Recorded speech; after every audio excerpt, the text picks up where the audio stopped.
네, 안녕하세요. 투자의 해답을 찾아가는 멘토의 투자노트 금요일을 맡고 있는 유세벽입니다. 반갑습니다.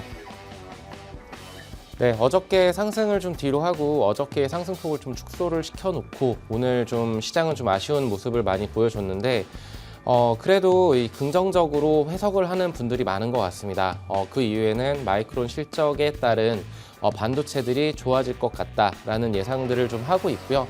어떻게 본다라면 모건 스탠리의 그 겨울이 왔다, 반도체 겨울이 왔다라는 얘기 속에서도 모건 스탠리 쪽에서 지금 100만 주 가까이 지금 계속 매수를 해가는 그런 모습들을 포착이 되고 있고 이거는 약간 증권사에 대한 신뢰도 문제일 것 같은데 근데 이런 부분들을 뒤로 하고서라도 외국인들의 선물 매수 동향은 지금 현재로서는 긍정적인 시나리오를 좀 펼쳐줄 수 있겠다. 그래서 오늘 이제 이번 주를 마감을 하면서 다음 주 같은 경우에는 어떤 증시의 시나리오가 될 것인가를 좀 점검을 해보고요. 아무래도 다음 주 같은 경우에는 큰 틀로 봤었을 때 두 번의 화요일과 목요일 휴일이 있기 때문에 수급적으로는 쉽지는 않아 보입니다만 그래도 기존에 강했었던 이제 10월 달을 맞이하면서 이제 실적 시즌에 대한 기대감을 높여갈 수 있는 시점이 도래했기 때문에 저는 지난주와 마찬가지로 그리고 2주 전에도 마찬가지로 좀 긍정적인 의견들을 좀 내보이면서 말씀을 좀 드리도록 할게요. 그리고 이제 오늘을 비롯해서 이번 주에 좀 굵직굵직한 이슈들이 뭐가 있었는지 거기에 따른 종목들의 변동성을 한번 확인을 해보면서 투자의 아이디어를 같이 찾아보도록 하겠습니다. 자, 먼저 코스피 지수 같은 경우에는 2700포인트를 향해 갈 듯한 모습을 보여주다가 장 초반 그러다가 윗꼬리를 달고 음봉으로 좀 마감을 했습니다. 2650포인트 부근에서 종가를 형성을 하고 있고요.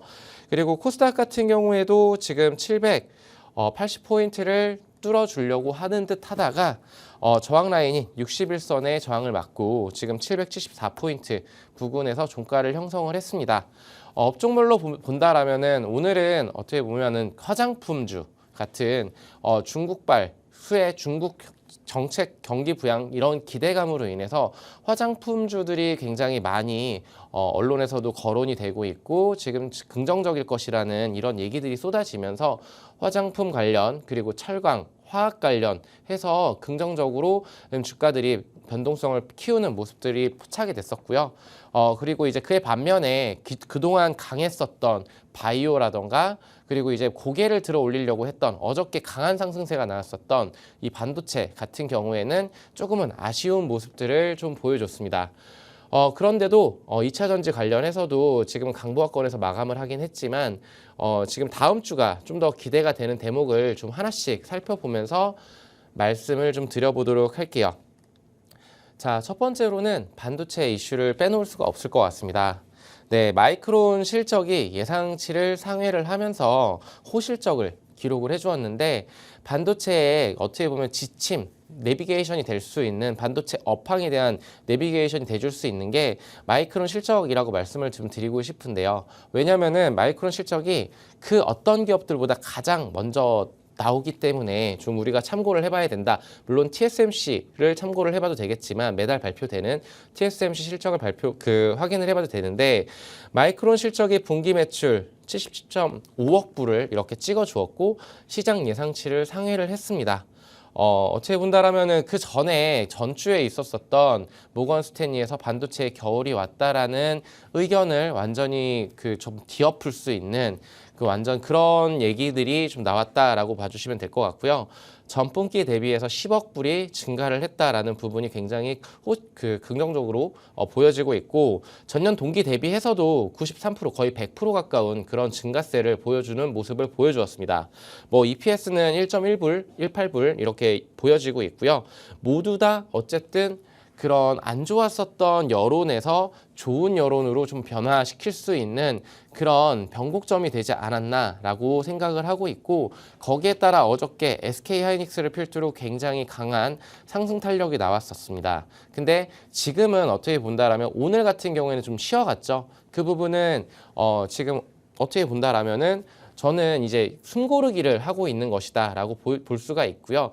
다음 주 바로 월요일부터 수직 상승을 하지는 않을 거라고 보고 있습니다. 어느 정도 기다림의 숨고르기 장세가 좀 펼쳐질 것이다라고 좀 예상을 해주시면 될 것 같은데, 지난주에 강하게 반도체 관련 종목들 매수를 해도 충분히 우리가 이익 실현을 할 수 있다라는 관점으로 말씀을 드렸던 게, 반도체 겨울이 온다라고 했었을 때 그 주가 흐름이 2달 정도 이후에는 굉장히 강하게 치고 올라간다. 그러니까 지금은 모내기를 해놓고, 지금은 원래는 걷어들이는 시즌이긴 하지만 주식 그 투자 관점에서는 모내기를 씨를 뿌려놓고 모내기를 해놓고 좀 기다려야 되는 그런 타점이지 않을까라는 관점으로 지금은 공격적으로 매수를 해도 된다라고 말씀을 드렸었던 것 같습니다.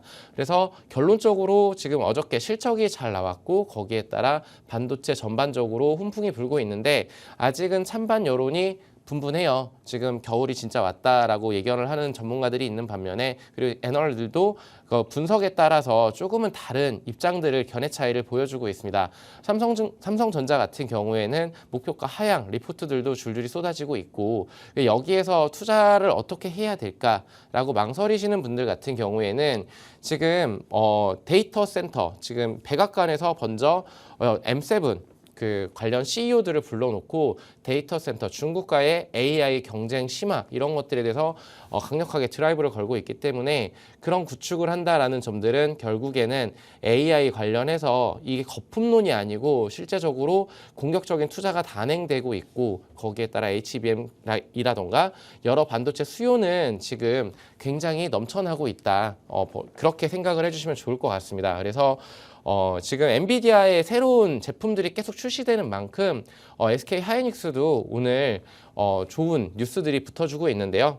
그러면은 모건 스탠리가 틀렸느냐라고 했었을 때 저는 완전히 틀리지는 않았을 거라고 생각을 합니다. 선행지표들을 확인을 하고 거기에 따라 수요가 좀 줄어드는 그런 모습들이 포착이 됐었기 때문에 모건 스탠리도 이러한 리포트를 냈었는데, 과거 사례를 살펴본다라면은 모건 스탠리의 리포트가 무조건적으로 맞지도 않았지만 전적으로 맞아떨어지지도 않았다라는 부분은 2017년도 하반기 때 그 반도체 관련해가지고 업황이 부진할 것이다라는 예견 속에서 종목들이 반도체 종목들이 대부분 좀 크게 밀린 상황에서 다시 한번 바닥을 재확인하는 그런 과정을 거친 이후에, 그 이후에 그 다음 연도인 18년도에 대차게 반등을 해주는 모습들을 보여주었습니다.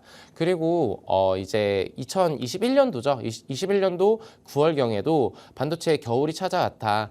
이러면서 지금 굉장히 주가가 흘러내린 상황 속에서 다시 한번 하락폭을 키우는 그런 촉매제 역할을 했었는데, 그런 부분들이 결국에는 22년도 완전히 그 지수가 반등을 해주면서 반도체 종목들이 주가가 끌어올라 와주면서, 그러면서 좀 이런 문제점들을 종식시켰다라고 말씀을 좀 드리고 싶고요.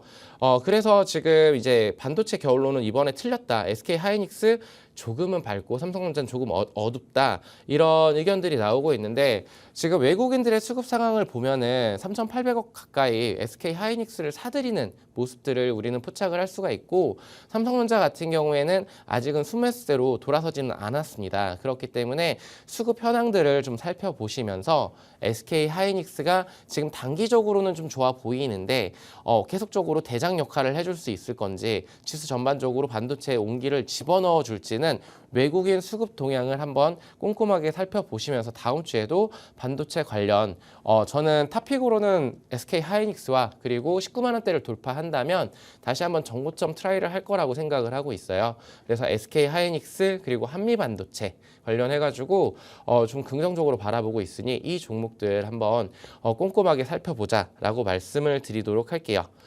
네, 그리고 이제 슈퍼마이크로 미국 법무부 조사 착수를 했다라는 또 악재성 뉴스도 나왔습니다.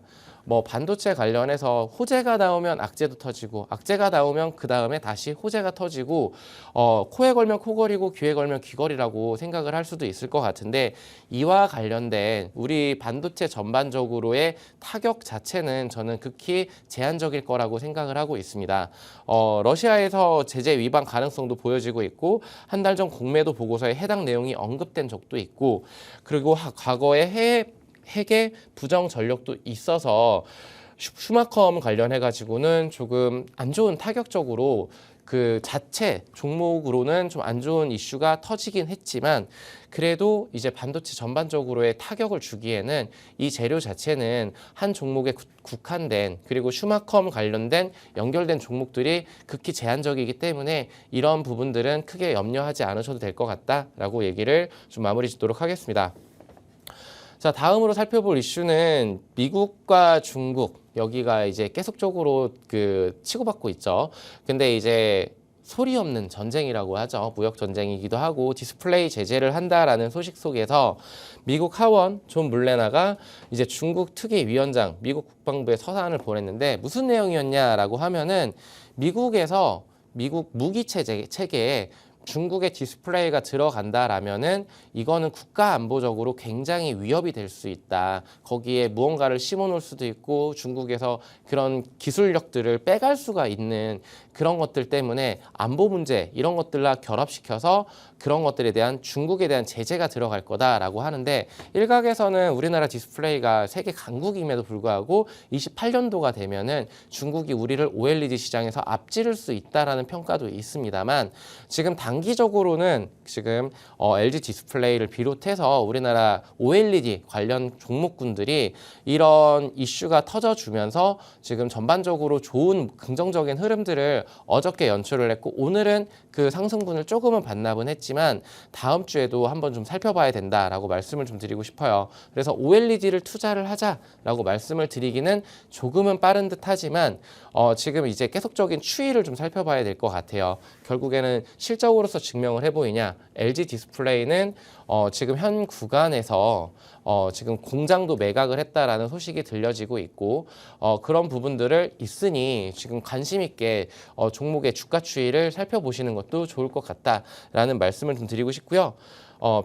중국의 최대 그리고 BOE 그리고 텐마 같은 기업들이 지금 제재를 당한다면 반사수혜로서 우리나라 종목들 긍정적이지만 실적으로 정말 증명이 되고 OLED 시장이 정말 지금 소비 부진에 이런 늪에 있었을 때 정말로 치고 나갈 것인가 업황 회복에 대한 그런 기대감은 있을 수 있겠지만 이거는 반사수혜고 업황 전반에 대한 그거는 좀 더 데이터를 살펴보고 그 다음에 투자를 하시는 게 올바름직하지 않을까라고 좀 조심스러운 의견을 좀 드리고 싶습니다.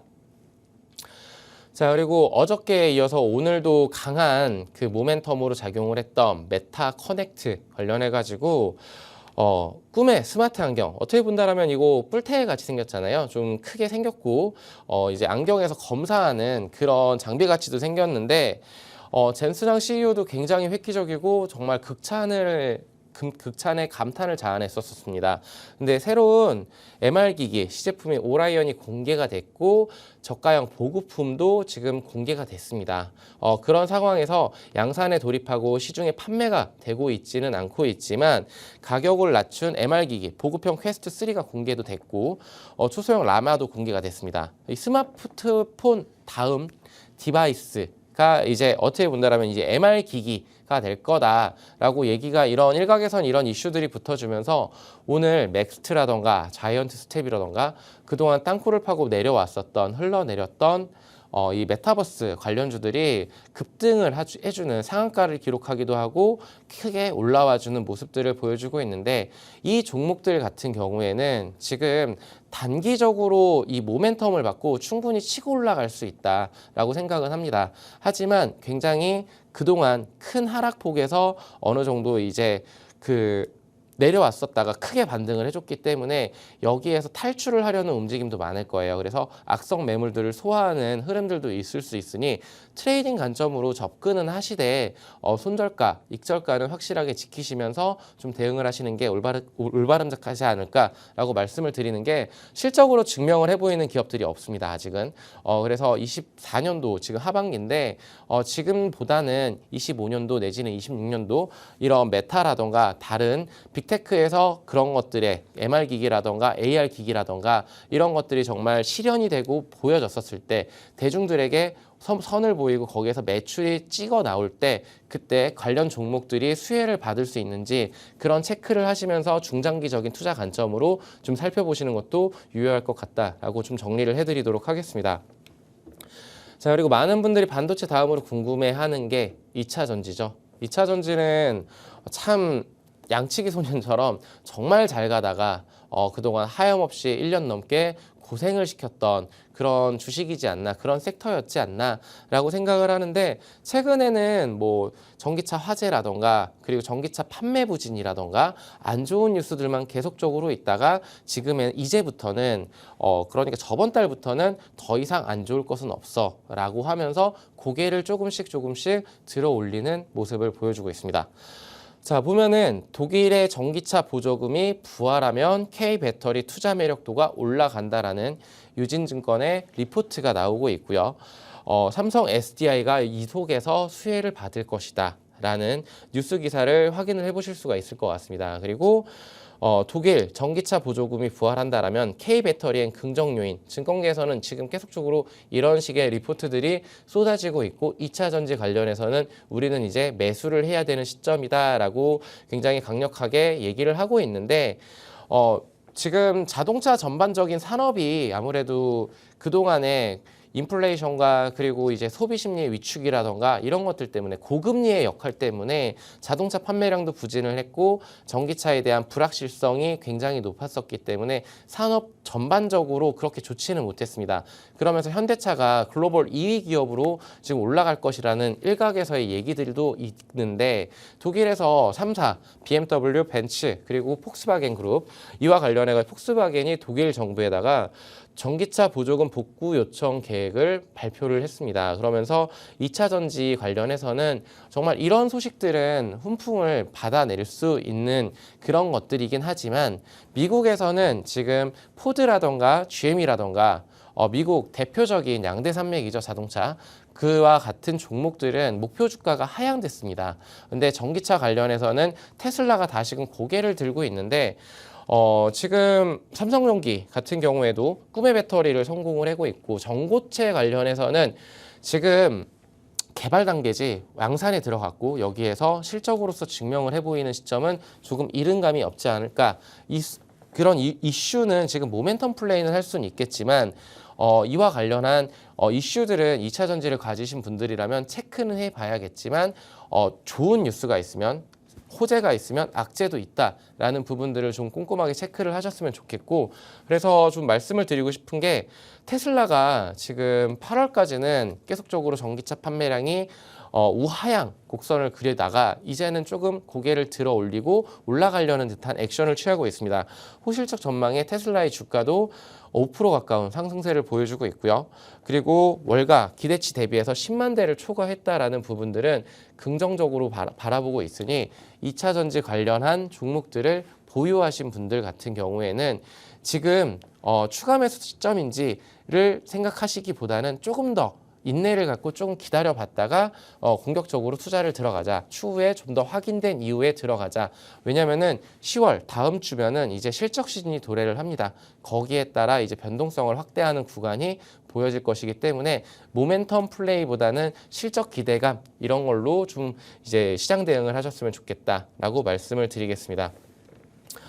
자, 그리고 또 하나의 이슈를 살펴봐야 될 것 같은데, 자, 코리아 밸류업 지수 관련해가지고 KB금융이라던가 아니면 하나금융지주라던가 이런 종목들은 그 밸류업 지수에서 포함해서 배제가 됐어요. 근데 삼성전자, 현대차, 신한금융지주 등 100개사의 코리아 밸류업 지수에 포함이 됐는데, 이것이 이제 연말에 다시 리밸런싱을 거쳐가지고 변경이 될 거예요. 근데 기업 가치 제고를 위해서 정말 주주환원 정책을 강력하게 밀고 있는 그런 기업들이 도대체 어디가 있는지, 여기에 관련해 가지고 ETF가 상장이 이제 11월 중에 지수 선물도 편입이 되고 이렇게 나올 텐데, 그와 관련해서 실질적으로 그 수혜를 받을 것 같은 의견들이 지금 많이 분분합니다. 근데 기업 본연의 가치인 정말로 실적을 보여주고 그리고 주주 환원에 대한 그런 강력한 의지를 가지고 액션을 취하는 기업들에 대해서 저는 선제적인 투자는 맞겠지만,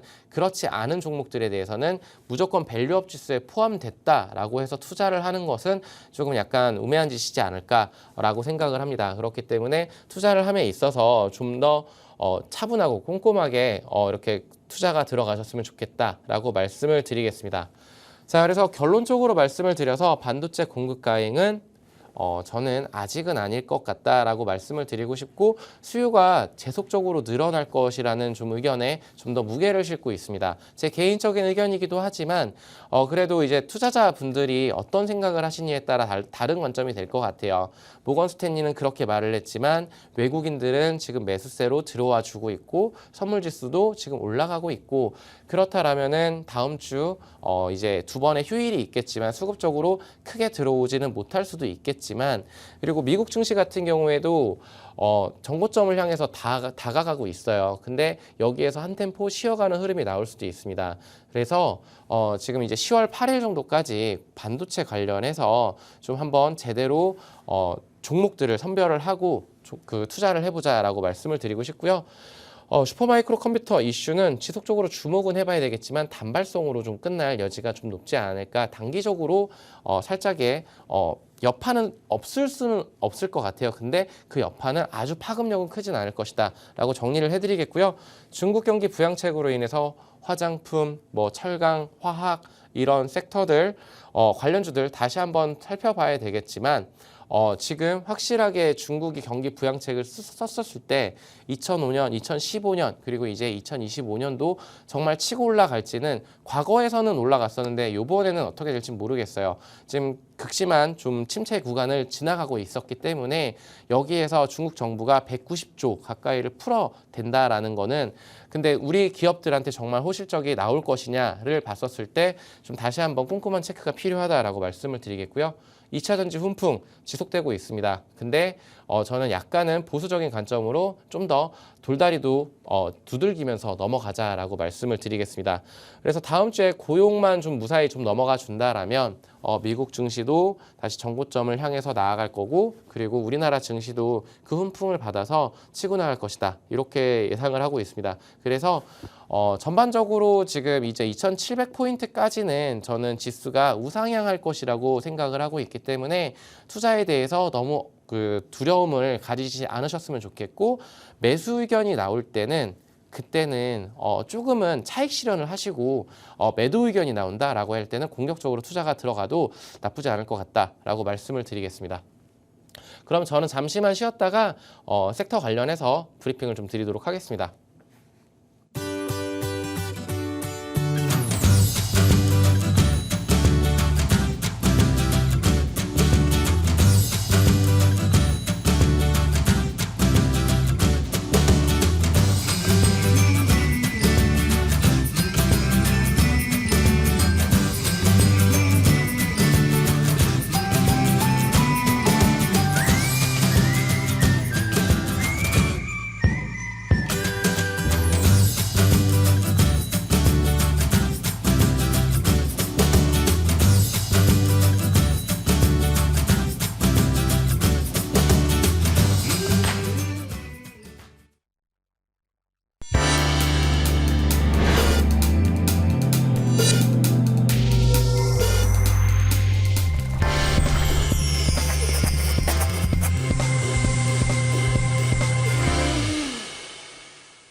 자, 반도체 관련해서는 지금 약간의 노이즈는 많겠지만 저는 계속적으로 우상향할 거라고 좀 바라보고 있는데 작년 그러니까 올 초 대비해서 주가들이 대부분 반토막 이상이 나 있습니다. 반도체 관련 종목들 계속적으로 예의주시하면서 SK하이닉스, 한미반도체를 필두로 이 대장주들을 한번 유심히 살펴보시면은 투자에 좋은 아이디어가 나올 것이라고 생각을 하고 있고요.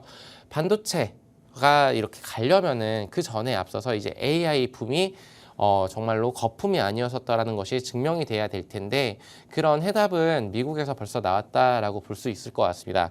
근데 미국에서 이제 샘 올트먼, 젠슨왕 등 백악관에서 AI 인프라에 대해서 논의를 했고 정부의 TF를 구성을 했습니다.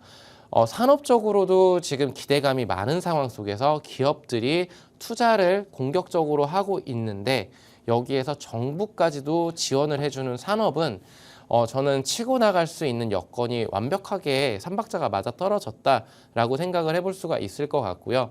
그리고 메타버스라던가 아니면 자율주행이라던가 이런 것들을 할 때 AI 관련해서 반도체 관련해서는 계속적으로 긍정적인 그런 상승 모멘텀이 될 수가 있습니다. 수요가 계속 많을 수밖에 없는 그런 분야라고 생각을 하고 있고요. 거기에 앞서서 이런 것들을 만들 때, 할 때, 실행이 될 때 전력이 가장 필수라고 말을 하고 있습니다. 제가 하는 말이 아니고 젠슨 항, 엔비디아의 CEO가 AI는 모든 산업의 인프라를 바꿀 것이라고 얘기를 했고, 중요한 것은 에너지 공급이라고 했습니다. 이렇게 지금 미국의 대표적인 세계 경제를 이끌고 있는 그런 CEO가 말을 했다라는 거는 굉장히 파급력이 크다라고 볼 수가 있을 것 같은데, 지금 한국전력 같은 경우에는 캐펙스 가이던스가 연간 8.1조 원으로 이렇게 나와주고 있고, 코로나 이후에 꾸준한 우상향 곡선을 보여주고 있습니다. 전력 공급이라던가 그리고 송배전의 중요성이 계속적으로 대두화되고 있고요. 이 그래프를 보기만 하더라도 굉장히 크게 올라와주는 모습들을 보여주고 있어요. 비단 미국뿐만이 아니고 우리나라 또한 전력난에 시달릴 것이다 라고 말씀을 드리고 싶어서, 그렇다라면은 전력 관련주들이 계속적으로 돈을 많이 벌어갈 것이다 라고 좀 생각을 해주시면 될 것 같은데, 에너지 산업의 변화를 좀 크게 거시적으로 좀 살펴보도록 할게요. 10차 전력 수급 기본 계획이라고 해서 전월별 설치량 전망을 좀 나와주는 그래프가 왼쪽 상단에 보여지고 있는데, 이 상상인 증권에서 이렇게 좀 분석한 자료입니다. 21년도 134기가와트에서 2026년도 169까지 올라가는 그런 우상향하는 모습들을 보여주고, 그리고 이제 2036년까지는 239, 거의 2배 조금 못 미치는 한 1.78배 정도 되는 그렇게 전력량이 늘어나는 모습들을 그래프를 통해서 확인을 할 수가 있고요.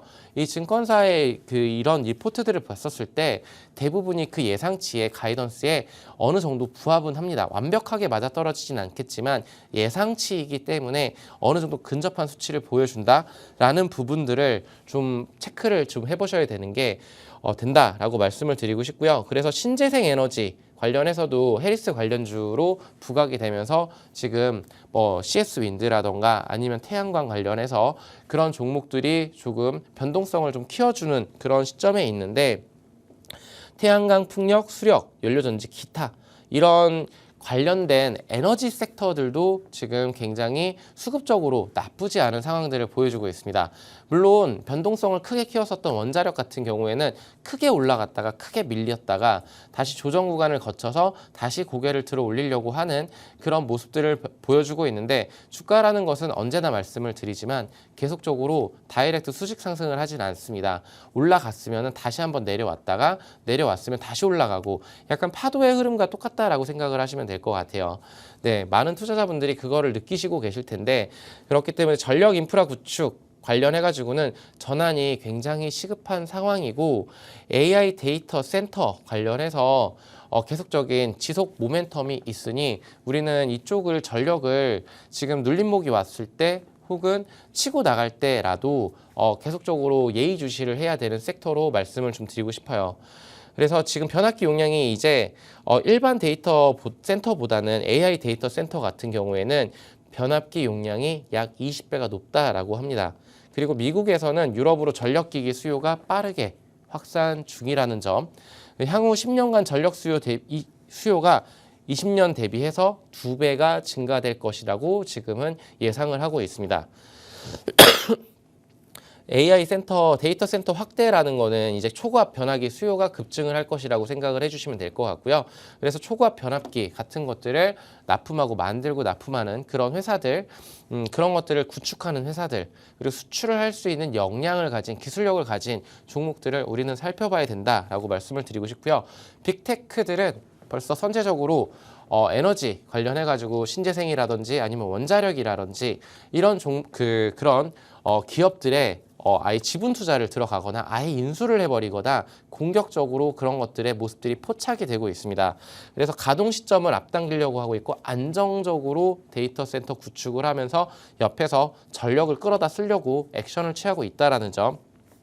그래서 AI 데이터 센터 그리고 유럽 전력 인프라 수요가 증가되고 있기 때문에 전력기기는 슈퍼사이클이 장기화될 것이다. 이 슈퍼라는 얘기를 붙여놓는 것들이 최근에 많은 것 같아요. 슈퍼사이클이 도래할 것이다. 뭐 조선업이 좋다. 그리고 아니면은 원자력이 좋다. 또 그리고 전력 이런 데서도 붙어주고 있는데 K가 붙었었다가 이제는 슈퍼사이클, 반도체에도 슈퍼사이클이 있었다고 얘기를 하죠. 근데 이와 관련해 가지고 전력이 가장 탄력적으로 먼저 움직이지 않을까라고 생각을 하고 있고, 그리고 빅테크들의 AI 데이터 센터 구축을 위해서 GPU, HBM 장기 구매 계약을 추진을 하고 있습니다. 거기에 추가적으로 엔비디아 같은 경우에는 HBM3 수요가 25년도 80% 이상일 것이라고 전망이 되고 있고요. 이거는 완벽한 수치는 아닐 수도 있겠지만 지금 대부분의 전문가들이 이렇게 분석을 하고 있다라는 점들, 그리고 엔비디아의 블랙웰 플랫폼이 전력 소비가 기존 대비해서 50% 이상 증가가 예상이 된다. 그만큼 전력 먹는 하마라는 얘기거든요.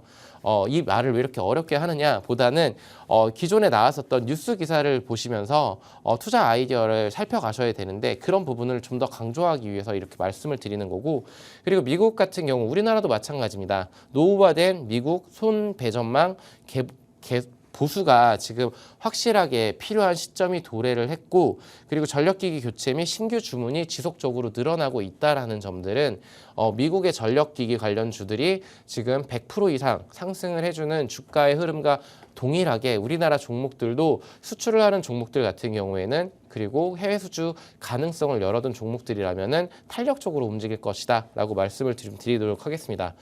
그래서 원전 기업인 컨스텔레이션 같은 경우에는 마이크로소프트에 전력 공급 계약을 했는데 주가가 22% 치고 올라가는 모습들을 보여주고 있어요. 이 말은 마이크로소프트가 정말 장기간 컨스텔레이션 그 CEO가 이렇게 얘기를 했거든요. 그동안 우리가 받았었던 그 어떤 수주보다도 역대급 계약이다. 20년 동안 장기 전력 공급 계약을 체결했다라는 거는 그 금액이 어마어마한 천문학적인 단위를 벌써 계약을 했다라는 거고, 마이크로소프트는 이렇게 생각을 하는 것 같아요. 향후 20년 이후까지도 마이크로소프트라는 회사는 건재할 것이다 라고 생각을 하면서 이렇게 장기간 공급 계약 체결을 하기도 했고, 그리고 지금 AI 관련해서 계속적으로 투자가 단행되고 있다라는 점들은 우리가 지금 투자를 할 수 있다라는 그런 확신을 들게 만드는 대목이지 않을까라고 말씀을 드리고 싶고요. 그리고 미국의 전력기기인 이튼 같은 경우에 대표 전력기기 기업입니다. 매출이 꾸준하게 우상향을 해주고 있고 주가도 지금 전고점을 트라이하고 있습니다. 지금 여기 보시면은 333불에서 이렇게 움직이고 있는데, 불과 8월 달에 8월 먼데이 블랙 먼데이가 있었었죠. 그때 250불 가까이 밀렸었던 주가가 굉장히 급반등을 보여줬습니다. 그 전고점을 완전히 뚫어버리려고 하는 그런 강한 상승세를 보여주고 있다라는 점. 그렇다라면은 지금 전력 관련주들, 우리나라 종목들 어떤 종목이 있는지 좀 살펴봐야 될 것 같고, 이제 한국전력기기 수출 같은 경우에는 한국산 변압기가, 배전기가 이제 미국 수출이 폭등을 하고 있습니다. 폭등을 하고 있다라는 거는 여기 그래프를 보시면 90년도에는 5% 정도밖에 되지 않았어요. 그리고 2010년도에 15% 이상 좀 치고 나가는 모습들을 보여주다가 정체기를 거쳐왔습니다. 2020년도에는 다시금 10% 언더, 5% 겨우 상회하는 수준까지 밀렸었다가 지금 2024년을 맞이하면서 AI 데이터 센터 이런 이슈가 붙여주면서 수주 계약들이 터져주면서 지금 쭉 올라와 주고 있는데, HD 현대일렉트릭 그리고 LS일렉트릭 장기적인 수주 잔고를 확보했다, 완료했다라는 부분들은 굉장히 주가에 탄력적으로 움직일 수 있는 상승 모멘텀이 될 것이라고 말씀을 좀 드리고 싶고, 전 세계 전력망 투자 규모가 2020년 2,350억에서 50년에는 6,360억, 그러니까 3배 가까이 증가를 한다라는 부분들, 이 종목들이 결국에는 끝까지 망하지 않고 쭉 간다라는 전제 조건이 깔려야 되겠지만, 향후 20년, 30년 후에 어떤 종목들이 변동이 될지 이럴지는 모르겠습니다만, 지금 단기적으로 2024년도 그리고 25년도 향후 1, 2년 이내에는 이런 전력 관련 종목들이 굉장히 큰 급등세를 보여줄 수도 있다라는 점들을 우리는 좀 참고를 해주시면서, 그렇다라면은 제가 방금 언급드렸었던 뭐 다른 전력기기 관련 종목들이 있겠지만 HD 현대일렉트릭 그리고 LS 일렉트릭이라는 종목을 좀 중점적으로 말씀을 드리면서 저는 잠시만 쉬었다가 그 종목들에 대한 준비를 조금 이따가 말씀을 드리도록 하겠습니다.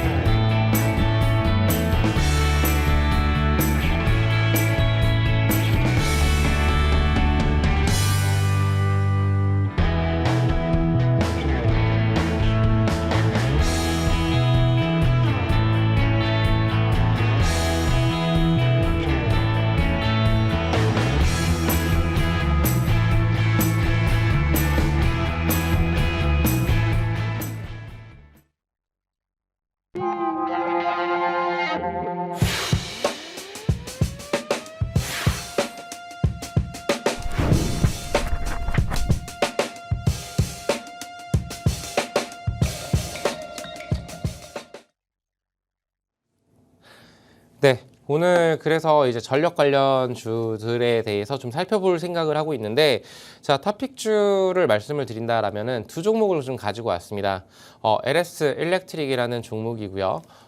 왜 두 종목을 가지고 왔느냐? 둘 다 우열을 가리기 힘든 너무도 좋은 펀더멘탈을 가진 종목들이기 때문에, 그리고 수주 잔고를 쌓아놓고 있는 기업들이기 때문에 어떤 종목이 대장이 될지는 기존에는 HD 현대일렉트릭이 대장주를 했지만 언제 순위가 변동이 될지는 모르고 있고, 저도 그것에 대한 예견은 솔직히 조심스럽습니다. 그렇지만 두 종목 모두 충분한 펀더멘탈을 가지고 있기 때문에 분할 매수 관점으로 좀 접근을 해봐도 충분히 좋을 것 같다라는 종목을 가지고 왔습니다. 자, 그래서 LS 일렉트릭이라는 종목의 그 기본적인 분석을 좀 해본다라고 했었을 때, 배전반 및 배전기기의 주력 인 기업이고요. 그리고 10년 동안 국내 시장의 점유율이 과반 이상입니다. 굉장히 국내에서는 입지가 탄탄한 기업이라고 생각을 해주시면 될 것 같고요. 내수 비중이 지금 3년 평균적으로 60%, 굉장히 안정적인 손익을 기대할 수 있고 재무가 탄탄하다라는 점들을 좀 근거로 들어서 크게 주가가 밀리더라도 걱정이 없는 그런 종목이라고, 좀 방어적인 성격이 강한 종목이라고 말씀을 좀 드리도록 할게요. 자, 그리고 데이터 센터 관련 수요 증가 기대감은 앞서서도 너무나 많이 언급을 했기 때문에 이와 관련해가지고 미국과 유럽 시장에서 침투율 확대가 굉장히 투자 포인트가 될 것이라고 보고 있는데, 아까 그래프를 보시면서 확인하셨겠지만 우리나라의 미국과 그리고 유럽발 그 수출 증가 추이가 늘어나고 있습니다. 굉장히 크게 늘어나고 확인되는 그런 모습들이 포착이 되고는 있지 않지만 그래도 수주를 했다라는 이런 소식들이 계속적으로 들려오고 있어요. 그래서 이와 관련해가지고 외국계 기업들이 그런 것들을 독식할 수 없는 지금 구조가 만들어진 게, 공급은 제한적인데 수요가 굉장히 폭발적으로 늘어나고 있기 때문에 우리나라 기업들한테도 기회가 크게 열려 있고 크게 수출을 할 수 있는 여건 제반 사항들이 마련이 됐다라는 점들을 근거로 말씀을 드리겠고요. 국내 기업 변환기 수출 성장률이 굉장히 가파르게 성장을 하고 있습니다. 여기에서도 나와주고 있는데, 미래에셋증권 리서치센터에서 이렇게 좀 연도별 변압기 수출 금액 및 성장률을 보여주고 있는데, 20년도, 21년도 200만 달러에서 지금 이제 2023년도 1,400만 달러로 굉장히 크게 늘어났습니다. 수출 금액도 굉장히 크게 늘어났는데 YY 성장률을 봤었더니 100% 가까운 성장을 22년도 대비해서 거의 100% 가까운 성장률을 보여줬다라는 점들, 굉장히 고무적인 그런 상황이라고 말씀을 좀 드리고 싶고요. 국내 기업의 월별 미국향 변압기 수출 금액은 올라가고 있습니다. 2024년도 7월, 8월 조업일수의 영향을 받으면서 조금 내려와 주긴 했지만 23년도에는 우상향했고 22년도에도 우상향, 24년도에는 6월 달에 피크를 찍고 좀 내려왔지만 내려왔던 부분에서 100만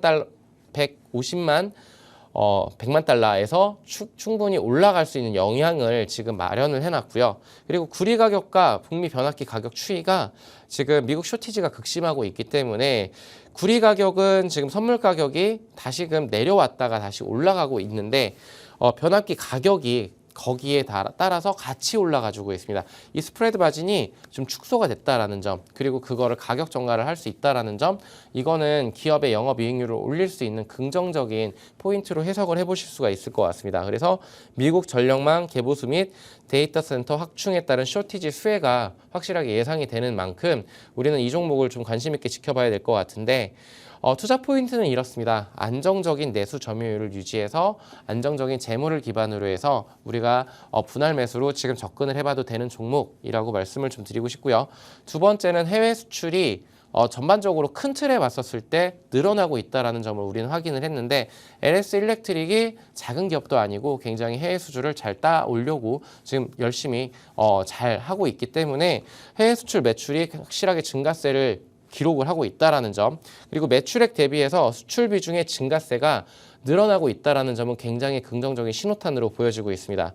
그래서 지역별 매출 비중이 아까 60% 정도라고 했었는데 지금 내수가 55%로 줄어들었고 북미가 21%, 유럽이 9%, 기타 수출 비중이 15%로 늘어났다라는 점, 그리고 여기에 그래프를 통해서 다 이렇게 나와주고 있어요. 그리고 LS 일렉트릭 제일 왼쪽 화면을 보게 됐었을 때 전력기기, 저압, 고압 시장 점유율이 23년도 LS 일렉트릭이 63%, 이거는 국내 시장 점유율. 이걸 아까 말씀드렸다시피 이 그래프를 통해서 우리는 확실하게 팩트 체크를 할 수가 있었었고요.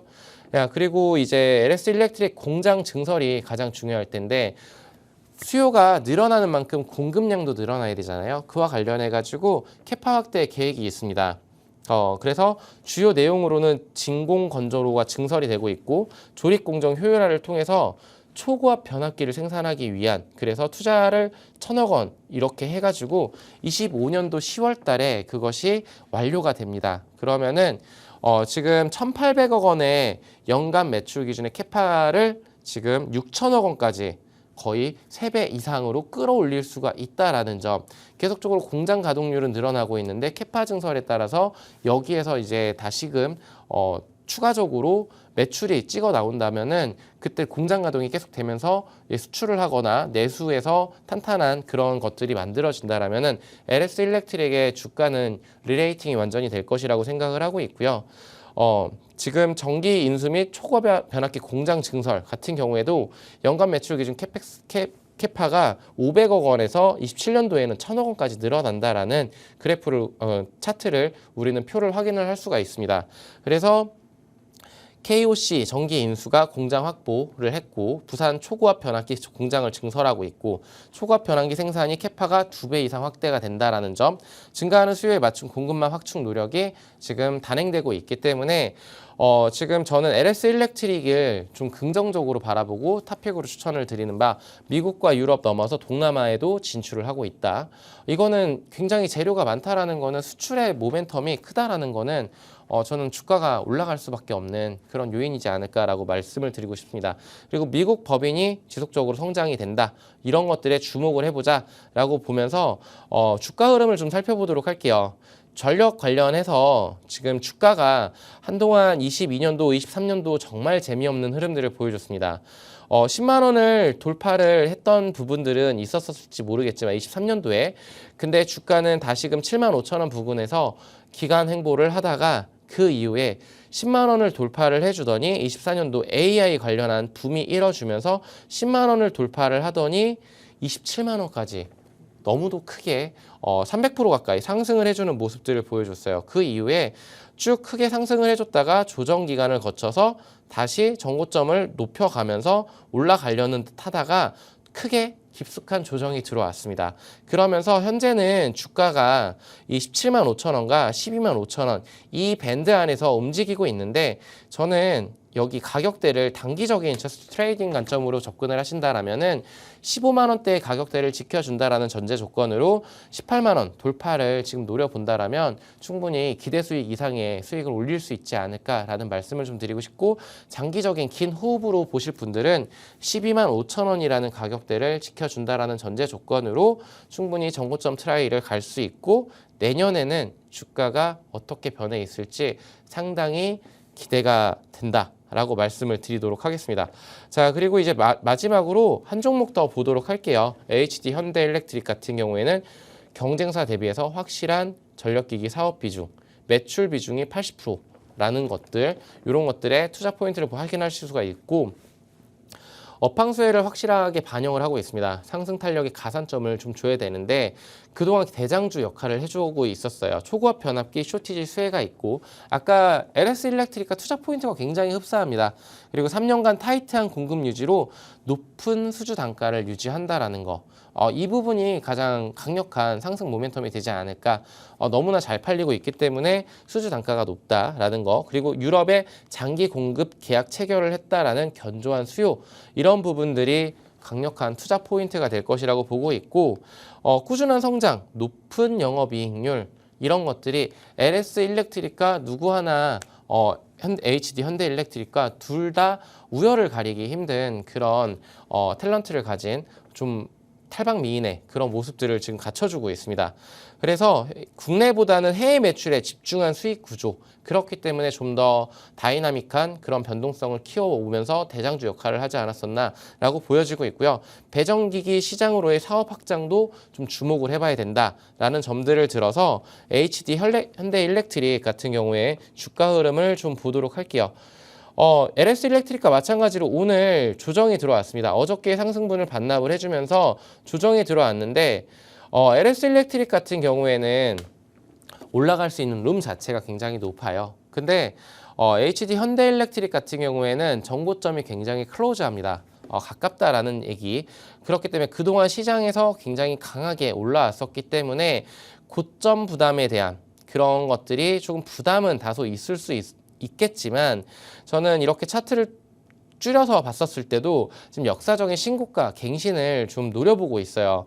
그렇다면은 증권가에서는 어느 정도까지 이 HD 현대일렉트릭에 대해서 목표가를 제시를 하고 있는지 살펴본다라면은, 지금 가이던스 적정 주가가 그 증권가에서 미래에셋증권에는 49만 원, LS증권은 50만 원, 신한투자는 41만 원.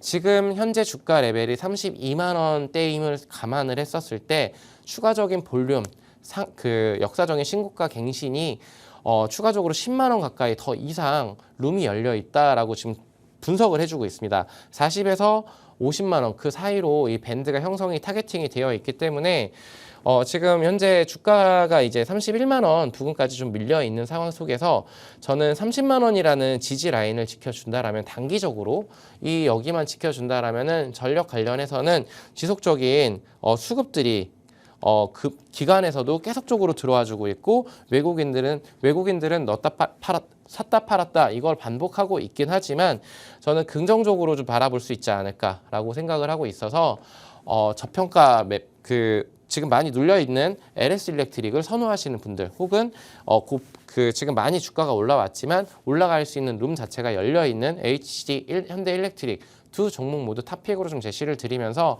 저는 이 두 종목 모두 함께 담아가는 전략도 유효할 것 같다라고 좀 말씀을 드리도록 할게요. 그래서 분할 매수로 어느 정도 리스크 관리를 해 가시면서 투자를 하시면 좋은 결과로 내년 맞이할 수 있지 않을까라고 생각을 드리면서, 저는 오늘 방송은 여기서 마무리를 짓고 다음 주 방송에서 찾아뵙도록 하겠습니다.